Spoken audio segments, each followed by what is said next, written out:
So 2020ஆம் ஆண்டு பிசிக்ஸில் வந்து எம்சிக்யூவில் பார்ப்போம். அதில் முதலாவது கேள்வி பிளாங்கின் மாறிலி என்ற கேள்வி. ஓகே, பிளாங்கின் மாறிலி தான் முதலாவது கேள்வி. அதில் பார்த்தீங்கன்னு சொன்னால் பிளாங்கின் மாறிலி நாங்கள் என்ன செய்யலாம், ஈஸியாக ஜூல் செகண்ட் போடலாம். நான் ஈஸியாக போடுறேன். ஏன்னு சொல்லி சொன்னோம்னா நாங்கள் கெமிஸ்ட்ரியிலே இது போட்டு பழகிட்டோம். ஓகே, போட்டு பழகினபடியாக ஜூல் செகண்ட் அப்படின்னு எங்களுக்கு தெரியும். ஸோ நாங்கள் பார்த்தீங்கன்னு சொன்னால் இந்த ஜூலுக்கு பதிலாக என்ன செய்யலாம், newton metre second. Okay, newton metre second. அந்த விசை சமன் எப்சமன் எம்ஏ. ஓகே, எப்சமன் எம்ஏ. இந்த இது திணிவுக்கு அதெல்லாம் என்ன கிலோகிராம். ஹார்மோனுகளுக்கு பதிலாக மீட்டர் செகண்ட் -2. அவை என்ன செய்யலாம், இந்த நியூட்டனுக்கு பதிலாக நியூட்டன், அதாவது விசை தான் இது, அதுக்கு பதிலாக இந்த நியூட்டனுக்கு பதிலாக என்ன செய்யலாம், kilogram. Okay, kilogram metre second -2 into metre. Okay, metre second. அவை என்ன, கிலோகிராம் மீட்டர் வர்க்கம் செகண்ட் -1. ஆகவே பிளாங்கின் மாறிலியின் அலகு நின்று வரும், அதாவது பரிமாணம் இந்த கிலோகிராமுக்கு பதிலாக என்ன எம். அடுத்தது இந்த மீட்டருக்கு பதிலாக என்ன எல் வர்க்கம். அடுத்தது இந்த செகண்டுக்கு பதிலாக டைம் t-1. ஆகவே என்ன 5வது விடை என்று வரும். இப்படி ஈஸியாக போட்டுக்கொள்ளலாம். நீங்கள் சமன்பாடு போட்டு E=HF என்ற சமன்பாடு போட்டு F வயாக்கி, அதாவது சக்தியின் அலகை போட்டு, இது சக்தி இது மீடுனா சக்தியின் அலகை போட்டு நாங்கள் என்ன செய்யலாம், இந்த விடைக்கு வரலாம். நீங்கள் என்ன செய்யலாம், எம்சியூ டப்புன்னு செய்யணும் என்றபடியே இது இப்படியான விஷயங்கள் முக்கியம். ஸோ அடுத்தது 2வது கேள்விக்கு வாருங்கள். ஓகே, 2வது கேள்வி என்ன சொல்லியிருக்கு, கதிர்கோளும் பட்டடையும் ஒன்றை தொடும்போது ஒரு நுண்மானி திரு கணிச்சி அளவிடை ஒரு ஏயில் காட்டப்பட்டுள்ளது. அதாவது 2 தொட்டு இருக்கா, அந்த தொடுற சந்தர்ப்பத்தில் தான் என்ன பூச்சிய வலி இருக்கா இல்லை நேர் பூச்சிய வலுவா மரப்பூச்சிய வலுவான்ற பார்க்குறதுக்கு தான் அந்த தொடுற சந்தர்ப்பம் தாரது. அப்போ தொடுற இதுலேருந்து என்ன காணலாம், நேர்பூச்சிய வலிவா மரப்பூச்சிய வலுவா இல்லை பூச்சிய வலி இல்லையான்றதை என்ன செய்யலாம், கண்டுகொள்ளலாம். அடுத்தது, ஓர் உலோகக் கோளம் கதிர்கோளுக்கும் பட்டடைக்கும் இடையே சரியாக வைக்கப்பட்டுள்ள போது உள்ள அளவிடை ஒரு பியில் காட்டப்பட்டுள்ளது. பொறியிடை ஒரு திருகு பொறியிடை 0.5 மில்லிமீட்டர் ஆக இருக்கும்.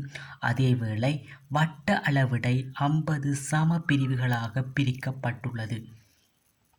ஸோ நாங்கள் முதலாவது இந்த படத்திலிருந்து பார்ப்போம்.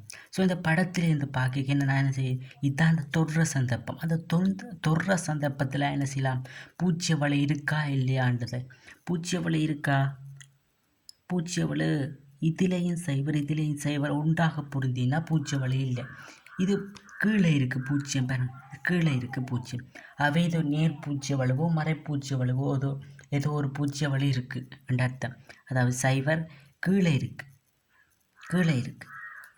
ரெண்டு சைவரும் உண்டா பொருந்தோணும், அதுதான் பூச்சிய வலை இல்லை. அப்போ பார்த்தீங்கன்னா ஏதோ நேர் பூச்சிய வலுவோ இல்லை மரப்பூச்சிய வலுவோ என்ற ஒரு இதுக்கு வரும். இதை சொல்லுவோம் பிரதான அளவிடை. இது என்ன வட்டமாக இருக்கும், வட்ட அளவிடை அப்படின்னு சொல்லுவோம். நான் என்ன ஞாபகம் வச்சுருக்கேன்டா, இந்த பிரதான அளவிடை, அந்த பிரதானம் தான் பெருசாக இருக்கணும். ஓகே, பிரதானம் தான் பெருசு. ஓகே, பிரதானத்துக்கு கீழே தானே என்ன சைவர் இருக்குது. அப்போ பெருசில் இருந்து ஒரு சின்னனை கழிச்சா என்ன, சின்னந்தான் பெருசுலேருந்து ஒரு சின்னனை கழிச்சா ப்ளஸ்லாம் வரப்போகுது விட. ஸோ நான் இது நேர்பூச்சிய வலுவன்னு சொல்லுவேன். நேர்பூச்சிய வலு நீ ஈஸியாக ஞாபகம் வச்சிருக்கலாம், இது என்ன பாடமாகி ஞாபகம் வச்சுக்கொள்ளலாம். அதாவது பிரதான அளவிடைக்கு கீழே இருந்தால் நேர்பூச்சிய வலு, பிரதான அளவிடைக்கு மேலே இருந்தால் 0, அது மறைப்பூச்சிய வலு வந்துட்டு ஈஸியாக. சிலது எக்ஸாம் நேரத்தில் குழப்பம் என்றபடியாக நான் என்ன பிரதான அளவிடையே பிரதானமாக அதான் கூடவே இருக்கும். அதில் இருந்து ஒரு கீழே இருக்குது ஒரு சின்னனை கழிச்சா என்ன ப்ளஸ்ன்னு நான் என்ன செய்யலாம், ஈஸியாக ஞாபகம் வச்சுக்கொள்கிறேன். அப்போ இது என்ன ஒரு நேர்பூச்சிய வலு. ஸோ நேர்பூச்சிய வலுவை நான் என்ன செய்ய போகிறேன்னு காண போகிறேன். நேர்பூச்சிய வலு, இது ஒரு நேர்பூச்சிய வலுகண்டு என்ன எனக்கு தெரிஞ்சிட்டு. ஓகே, நேர்பூச்சிய வலு அப்படின்னு எனக்கு என்ன செய்யிட்டு இது தெரிஞ்சிட்டு. ஓகே, நேர்பூச்சிய வலு. ஸோ பார்த்தீங்கன்னு சொல்ல மாட்டா நேர்பூச்சிய வலு எப்படி காணுவோம், இங்கே பாருங்கள் 1 2 3 நினைக்கிறேன் நான், 3 வடிவாக கவனிக்கலாம், சரி போட்ட புத்தகத்தில் 1 2 3 நினைக்கிறேன். ஓகே, 3 நேர்பூச்சி வலை என்னென்னலாம் 0, அதாவது 0லேருந்து தொடங்கி 0 + மூன்றாவது பிரிவு தொடங்கி இருக்கு. ஓகே, மூன்று தர அதன் இழிவண்ணிக்க. ஓகே, இழிவண்ணிக்க காணணும். இழிவண்ணிக்க லீஸ் கவுண்ட் இழிவண்ணிக்க அதாவது புரியடை தூரத்தின் கீழ். ஓகே, புரியடை தூரம் எவ்வளவு? 0.5 மில்லிமீட்டர். அதன் கீழ் வட்ட அளவிடை பிரிவு 50. ஓகே, வட்ட அளவிடை பிரிவு 50. ரெண்டால் பிரிக்க விட்டுங்க ரெண்டு பக்கமும். நினைக்கிறேன் 1 ஆகவே 0.01 மில்லிமீட்டர் அண்டு வரும். ஆகவே 0.01 மில்லிமீட்டரை பெருக்கி விட்டீங்கன்னு சொல்லிச்சோம்டா 0.03 மில்லிமீட்டர் அப்படின்னு நீர்ப்பூச்சி வலு வரும்.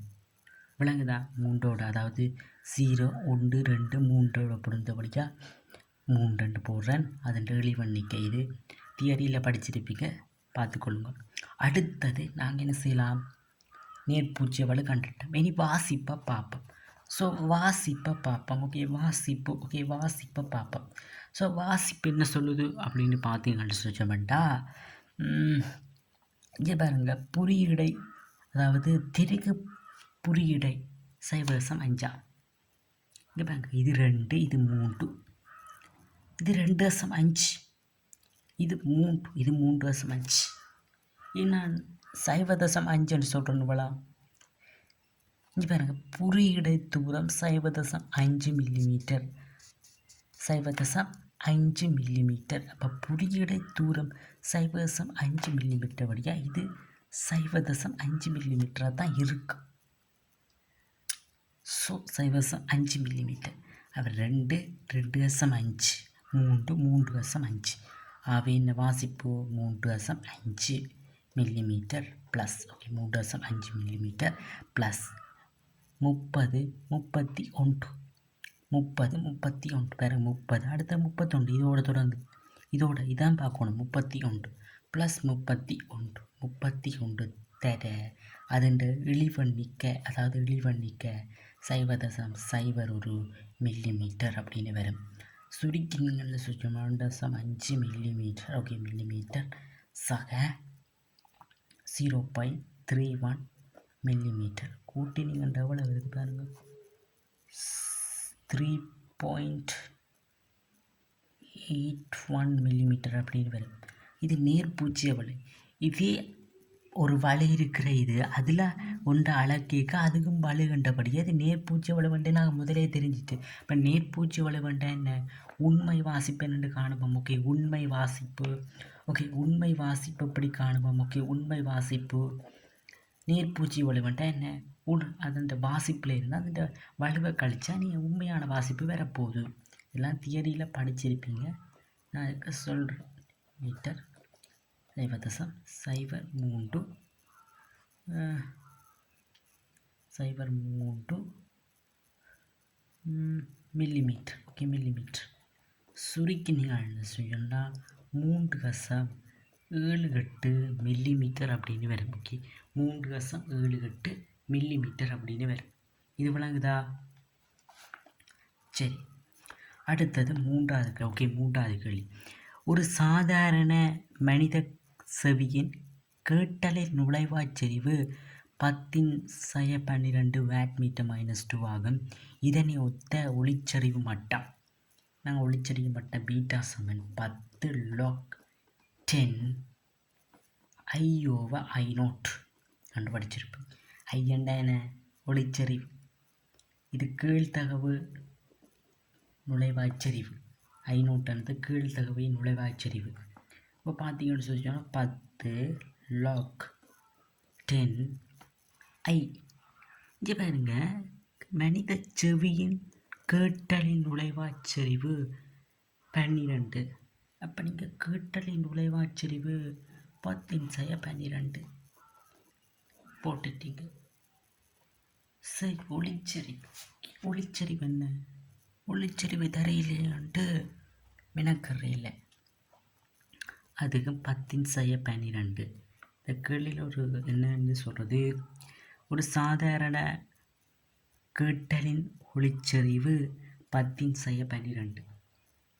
அதை ஒளிச்சரிவைத்தான் 10⁻12. கேட்டல் நுழைவாச்சரிவு 10⁻12. இந்த ஒளிச்செறிவு கீழ்த்தகவை நுழைவாச்செறிவு ஐநோட்டங்களுக்கு என்ன செய்யலாம்? கட்டாயம் தெரியணும். கட்டாயம் என்ன செய்யலாம்? தெரியணும். 10^12 வாட் மீட்டர் மைனஸ் 2 பெருமானம் கண்டிப்பாக தெரியணும். அது தெரிஞ்சால் தான் இந்த கேள்வி செய்யலாம். ஆகவே கீழ்த்தகவை நுழைவாச்செறிவு 10^12. இது 10^12. நீங்கள் குழம்பலாம். சாதாரண மனித செவியின் கேட்டலின் நுழைவாச்செறிவு 10^12. இப்போ கேட்டலின் நுழைவாச்செறிவு இது 10^12. இது தெரியலையே ரெண்டு யோசிக்கிறீல்ல. இதுதான் 10^12. வேறு தரவு தெரியல. இது கேட்டலின் நுழைவாய். ஓகே, கேட்டலின் நுழைவாய் இது இருக்குது. அதாவது ஐ தான் எவ்வளோ ஐயாக இருக்கேக்க இது எவ்வளவு அப்படின்னா கேள்வி. அது சுருக்கி நீங்கள் சொல்ல வேண்டாம். 10 log 10 1 log 0 log 1 0. அவன் என்ன 0 டெசிபல் அப்படின்னு வரும். ஓகே, 0 டெசிபல் இப்படின்னு இது தருமாட்டான். ஐநோட் சிலது தான் தருவான் ஐநோட். அப்போ இதுதான் கேள்வி. எங்களை 10^12 இது ரெண்டு தான் செய்யணும். ஐநோட் தாரே இல்லை. ஐநோட் 10^12 தெரிஞ்சிருக்கணும். அந்த நேரத்தில் கேட்டல் நுழைவாச்செறிவுண்டா அந்த செறிவைத்தான் ஒளிச்செறிவைத்தான் கேட்டிருக்காங்க. 10^12 அவன் 0 டெசிபல் அப்படின்னு என்ன செய்யலாம்? எழுதி கொள்ளலாம். அடுத்தது 4வது கேள்வி. சராசரி வேகம் கேட்டிருக்கு. இந்த சராசரி வேகம் என்ன அப்படின்னு கேட்டிருக்கு. இந்த சராசரி வேகம் என்னன்ட்டு பார்க்குறேன்டா. சராசரி வேகம் மொத்த தூரத்தின் கீழ். ஓகே, மொத்த தூரத்தின் கீழ்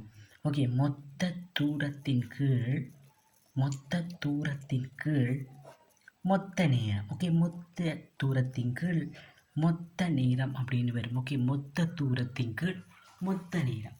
ஓகே, மொத்த தூரம் காணணும். இந்த அடைக்கிற பரப்பு. ஓகே, இதில் அடைக்கிற பரப்பு தான் என்ன தூரம்.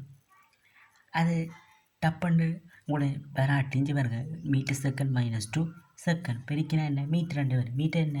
தூரம். அப்போ இது அடைக்கிற பரப்பு மீட்டர் தான் தருமண்டு டப்புண்டு தெரிஞ்சிருக்கணும். அப்போ இதுண்ட அடைக்கிற பரப்பை பார்ப்போம். ஓகே, அடைக்கிற பரப்பை பார்த்தீங்கன்னு சொல்ல வேண்டாம். இது 3 9. இது 9. இது 1 பாருங்க. 3லேருந்து இடையில 1, 4லேருந்து 3 கழிச்சா 1, இவ்வளோ 1, இதில் 1, அவை 1, அவ்வளவு 10. ஓகே, 10. அதாவது மொத்த தூரம் 10 மீட்டர். மொத்த நேரம் எவ்வளவு? 4 செகண்ட். அவை எவ்வளவு? 2.5 மீட்டர் செகண்ட் -1. இது விளங்குதா? மொத்த தூரத்துக்கு மொத்த நேரம். அது எல்லாத்துக்கும் மொத்த தூரத்துக்கு மொத்த நேரம். ஸோ இது ஈஸியாக கண்டுகொள்ளலாம். அடுத்தது 5வது கேள்விக்கு பாருங்கள். ஓகே, 5வது கேள்வி என்ன சொல்லியிருக்கான்னு பார்ப்போம். ஸோ 5வது கேள்வி என்ன சொல்லியிருக்கு அப்படின்னு பார்த்தோம்னா, ஒரு இது தந்திருக்கு. ஒரு நீளம் எல்லையும் திணிவு எம்மையும் உடைய ஒரு மெல்லிய சீரான கோள் ஏபி உருவில் காட்டப்பட்டுள்ளது. கோளின் சமாந்தரமாக தூரம் வையில் இருக்கும் அச்சு PQ பற்றி கோளின் சடத்துவ திருப்பம் என்ன அப்படின்னு கேட்டிருக்கு. இப்போ பார்த்தீங்கன்னு சொல்ல நாங்கள் ஒரு அச்சுப்பற்றி. ஓகே, ஒரு அச்சுப்பற்றி ஒரு எம் திணிவு இருக்குது. ஓகே, அச்சுப்பற்றி எம் திணிவு இருக்குது.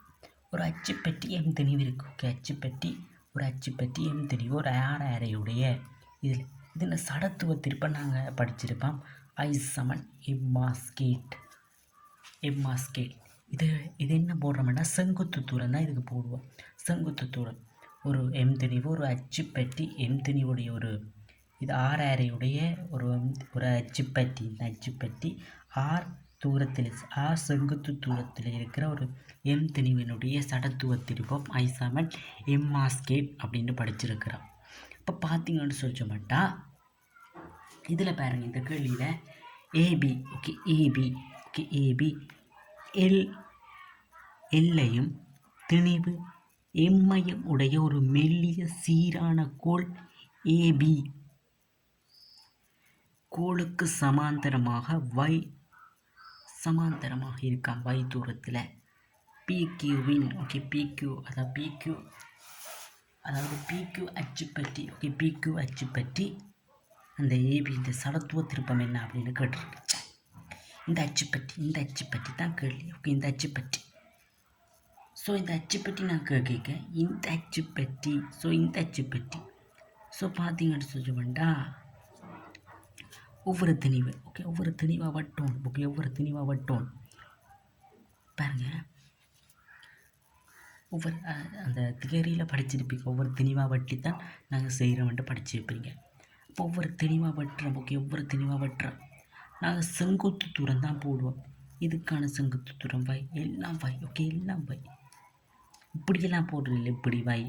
இந்த செங்குத்து தூரம் ஒவ்வொரு இதுக்கும் செங்குத்து தூரம். இப்போ திணிவை வட்டி எல்லாம் வையாக தான் இருக்குது. செங்குத்து தூரம் கட்டாயம் வையாக தான் இருக்குது. நாங்கள் இப்படியெல்லாம் செங்குத்து தூரம் எடுக்கிறே இல்லை, செங்குத்து தூரம் இல்லை, நீராக எடுக்கிற. அப்போ வை தான் செங்குத்து தூரம். அப்போ இதில் திணிவை டெல்டா M1 வைப்பான். இதில் திணிவு டெல்டா M1 I7. ஓகே, திணிவு delta M1. Okay, delta M1 plus delta M2 அப்படின்னு சிலாம் போய்கொண்டே இருக்கும். ஆனால் எங்களுக்கு மொத்த திணிவு தெரியும் பாருங்க. மொத்த திணிவு எம் இந்த கூட்டினா M2 வரும் பாருங்க. M2 வரும், கூட்டினா M2 வரணும். இப்போ எங்களை சடத்துவ திருப்பம் பாருங்கள். I7. Okay, I7 delta M1 into y plus delta M2 அதே y பிறகு delta M3 into y அப்படின்னு செய்யலாம் போய்கொண்டிருக்கு. இதில் நாங்கள் என்ன செய்யலாம், y பொதுவெடுத்து என்ன செய்யலாம், delta M1 plus delta M2 up to அப்படின்னு போய்கிட்டு இருக்கு. ஆகவே y7 y into மொத்த திணிவு என்ன m. ஆகவே m மொத்த திணிவு என்ன m. sorry MR வர்க்கம் என்ன MR y வர்க்கம் ஜே சடத்துவத்தில் y சமன் MR வர்க்கம். R வர்க்கம் நான் மறந்து போட்டுருக்கேன். y வர்க்கம் அவை என்ன y வர்க்கம் இந்த டெல்டா எம்முக்கு பதிலாக m y வர்க்கம். ஆகவே m y வர்க்கம். விடையை பார்த்தா y வர்க்கம் போட இல்லையான்னு யோசிச்சுனா அதெல்லாம் கவனித்து தான் செய்யணும். இதுதான் எம்சிக்குள்ளே இருக்கிற மிகப்பெரிய அந்த y வர்க்கமெல்லாம் விடக்கூடாது. ஆனால் கேள்வியிலையும் அது y வர்க்கம் இப்படி தந்துருக்குறேன். y வர்க்கம் மட்டும் தந்திருக்காங்க. இப்படி தந்து குழாம் புரியல. சின்ன கேள்வி தானே, எப்படியும் சின்னனாக தான் யோசிக்க வேண்டி வரும். இந்த 5 கேள்வியில் சின்னனாக தான் யோசிக்கலாம். ஆனால் பெருசாக யோசிச்சு கஷ்டப்பட தேவையில்லை. ஆனால் இப்படித்தான் ஈஸியாக நாங்கள் என்ன செய்யலாம், விடை எழுதி கொள்ளலாம். இது என்ன, இந்த விட y வர்க்கம். இதுக்கு 2.5. இதுக்கு எவ்வளவு, இதுக்கு 0. இதுக்கு எவ்வளவு 3.8. இதுக்கு எவ்வளவு விளங்கி இருக்கும். சரி.